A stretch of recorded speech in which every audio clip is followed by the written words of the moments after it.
Hey everyone, so today I wanted to talk about how to produce a good research journal.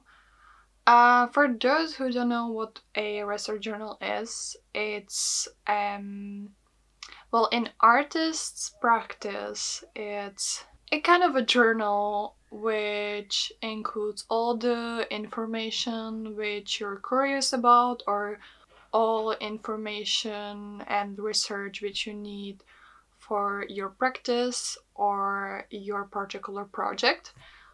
So let's say it's a very important document, and I think you should have many research journals about different topics so you keep extending your practice. And yeah, today I wanted to share with you how to produce such a research journal and maybe share some tips with you, like how to make a really good quality research journal, because I think there is a lot of mistakes that you could do, especially if you're starting your art practice.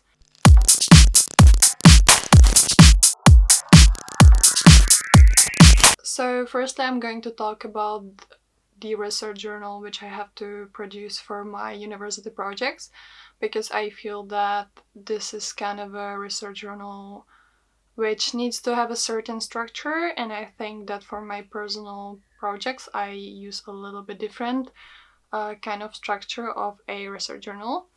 So that will be like these two, like the one research journal which I use for university projects, and the second type of research journal which I just use for my personal projects or my personal research.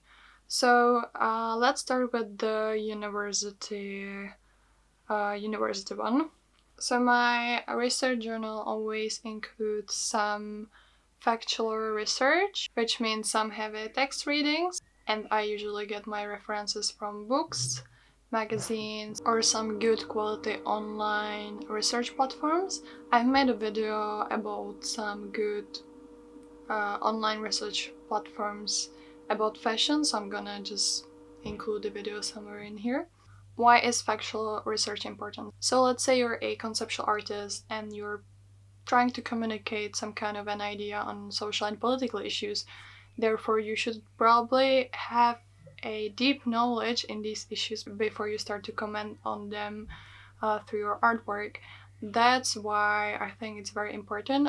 And also, if you be doing any proposals to exhibit your work in galleries, or if you're gonna do proposals for, I don't know, like some competitions and stuff like that, your research journal should include some of these information. It just proves that you did your research well, that you know what are you talking about, and avoid some kind of like factual misinformation. Yeah, because basically if you do your research properly, then you will probably avoid doing any mistakes or fake information. So that's why I think that factual research is important. Of course, it might be different for people who don't do really conceptual art.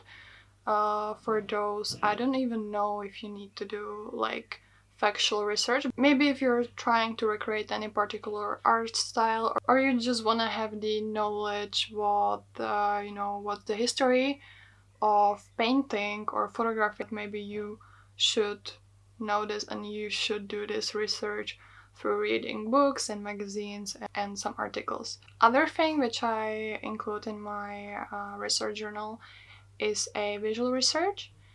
And yeah, I usually download or scan pictures or images or artworks and include them in my research journal, and I always reference them. So you shouldn't be using platforms such as Pinterest. You could possibly use Instagram. Like, I know that you can reference Instagram, but Pinterest is just basically like reposting someone else's work and you don't know who is the original author. So in that case, I would definitely not suggest you to use Pinterest. Also, it's true that everyone who has no access to books or magazines, they would just search for their inspiration or like visual references on the internet, which means that then you're kind of putting yourself in a position where you're getting the same inspiration as other people around you. Well, I know that a lot of artists, like visual content creators, go to seek for their inspiration on Pinterest. So then you probably won't be creating much unique work if you seek for your inspiration on Pinterest. So yeah, that's why I wouldn't recommend using Pinterest. And I would stick to magazines and books, or you can even go to like online magazines, so you don't need to pay for them, but it's, still always better to go to seek some like unique references and actually know who was the author and what year was the artwork produced and who was the team, and maybe you can also read some more about the artwork or pictures. What are you seeing? You can read what is the context, because many times you just can't analyze the images if you don't know the context. So that would be my other tip. By the way, why you should include references in your research journal is because it just has more value, and in case you wanna exhibit in galleries, or if you wanna, go in academia and like publish your research or whatever, then you can't do it if you don't have the correct references. And also, it just makes sense that, you do your research journal to have more knowledge, so you should actually know who produced the images or the text you're referring to. It just makes sense, and it will give you more credibility, and people will just like respect you more, or like respect you more. I mean, like the imported people will respect you more. Like if you go into academia again, or if you want to exhibit in gallery, or just take your research further, you basically need to have correct referencing. Apart from visual and factual research, I also include my kind of a reflection in my research journal. So basically, I talk about my emotions, like how I feel. I don't know. You know what is reflection? It's hard to describe it, but like, yeah, just general, like what you think. Also, you should include your opinions in your research journal, and kind of like the way how you develop your project, like from the initial idea, or maybe like from the brief to the first idea you had, and how you developed it to the final idea. And yeah, you should just reflect on everything, on every decision you've done. And yeah, I mean, at the moment, I don't feel that this is like necessarily important, but I'm pretty sure that, like, maybe if I read my research journals in like 5 or 10 years, I will see, oh, interesting, I was thinking like this way, that's cool. But it's definitely important if you wanna show your research journal to someone else. If your tutors will be grading your work, they wanna know how you got from the point A to the point B, or C or D. So therefore, it's very important to include this information in your research journal. You should also share if you had any obstacles, like your research journal gives you a room to express everything you want to express about your artwork or about your research or whatever. So you should really use that space to, yeah, just reflect how you feel and explore various ideas, I guess. If you're doing practice-based research, you should also include your test shoots. So yeah, if you're, let's say I'm a photographer, so I would always do some test shoots. I mean, I never do them actually, because yeah, I just plan very, very well, but yeah, you should definitely do some test shoots. Because, you never know. Like, I mean, I don't necessarily do test shoots with models and with makeup, but I would probably do some test shoots. If I'm using a new camera, I would, do some test shoot with that camera, or if I wanna use some lighting which I haven't used before, then I would do a test shoot for that lighting. But I wouldn't necessarily do test shoots for like particular project that I would kind of like replicate whatever I want to produce. But I would always test the equipment or the lighting, as I said, or I would have meetings with the creative team. I haven't done model castings yet, but that might also happen. In my research journal, I would also include any relevant experience, if I went to any galleries or any, I don't know, if I've seen any movies. There is a lot of references you could use, so don't stick to just factual research or just to still imagery, but like go and watch movies, go to exhibitions, go to events. You can also go to talks, or you can watch some talks. So there is so many other mediums you can get your inspiration from, or you can get your knowledge from. My research journals have usually around 40 to 50 pages, depends, but I really enjoy academic reading, so I include a lot of text information, same as a lot of visual information, and I would always try to like talk about each image, like not necessarily, but I know that if there is some image which I just wanna say how I feel about that image and why I think it's relevant to my project, then I would definitely include some comment on that. Okay, so how do I produce a research journal for my personal practice? So I would definitely do a lot of like visual research and factual research.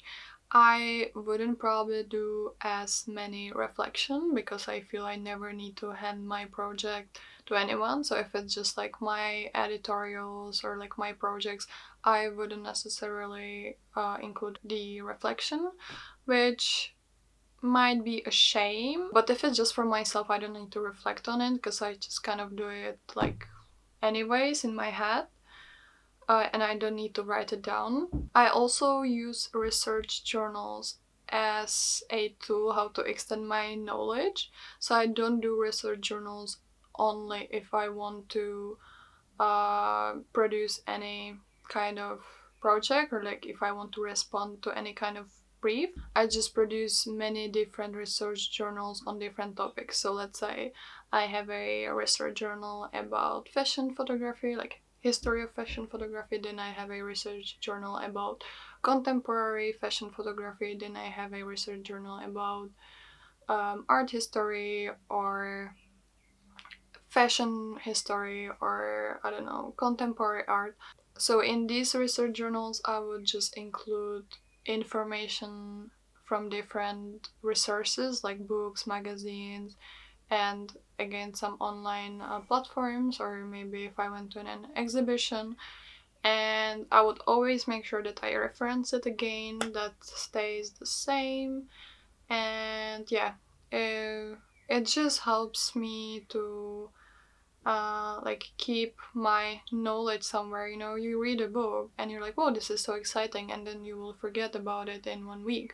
While if you write it down and make notes, and maybe write down some quotes and stuff like that, then you actually can keep this information and work with them further, because maybe you won't be doing any project about this particular topic right now, but you might be working with this particular knowledge in future, so you just can go back to your research journal and revisit the information you've gained.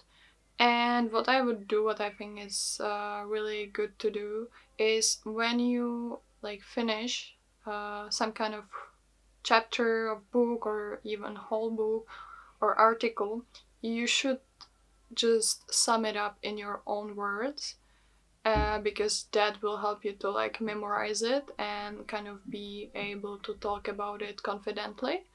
If you wanna memorize this knowledge, you should actually talk about it out loud, or like actually memorize, some of the arguments of what you've read. Or ideally, you could have a conversation about this topic with someone, so you can kind of like compare your arguments Maybe you could join some kind of society or some public space where you could like talk about the knowledge you've gained and maybe reassure yourself that these information are correct. You should always use more resources than one, which makes sense because stuff changes. You should also consider what time were the books you're getting information from when they were produced, and you should consider it like within the research journal. So let's say you are reading about digital art from a book which was produced in 70s, so obviously at that time digital art was totally like different thing than what it is now. So you should always consider the years of the production of certain publications.